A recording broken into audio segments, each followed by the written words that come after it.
Il-lokalità taż-Żejtun ibbenefikat minn 68,000 euro Fondi Ewropej għal 3 proġetti li jiffokaw fuq aspett kulturali differenti u ta' importanza lill-komunità Żejtunija fosthom fir-restawr u t-tagħlim tal-mużika.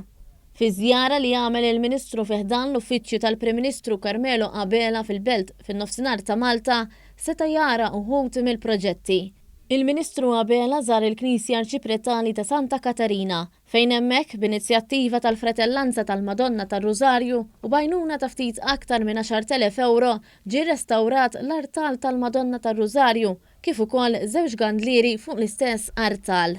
Il-proġett kien intis ukoll li qajjem aktar kuxjenza fuq snajja u tradizzjonijiet ħanejdu hekk illi sfortunatament qed jintilfu. F'dal każ ix-xogħol tal-marmista, ix-xogħol li wieħed jiddiżinja u jaħdem fl-irħam. L-għaqda mużikali Beland ibbenefikat ukoll minn madwar 14,000 euro minn programm ta' fondi imsejjaħ Lider tal-Għall-Proġetti sabiex tinvesti f'tamir li tejjeb il-metodu użat għat-tagħlim tal-mużika.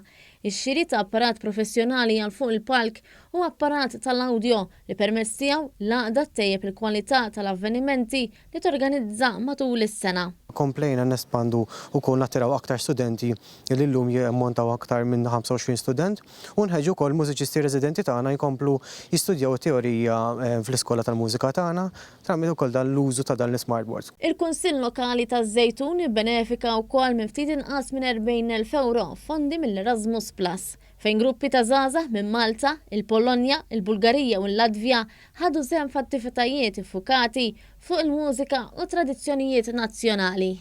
Dan il-proġett fost oħrajn juri l-ħidma wettqa mill-MUESAC sabiex jassistu l-organizzazzjonijiet, għaqdiet u individwi sabiex japplikaw għal Fondi Ewropej. Din il-ħidma sissa għenna fuq biex jotjenu l-fuq minn 60 miljun Fondi Ewropej u dan kien juri s-suċċess fil-ħidma tagħna biex inkomplu waslu l-Unjoni Ewropea iktar viċin lejn ċittadini.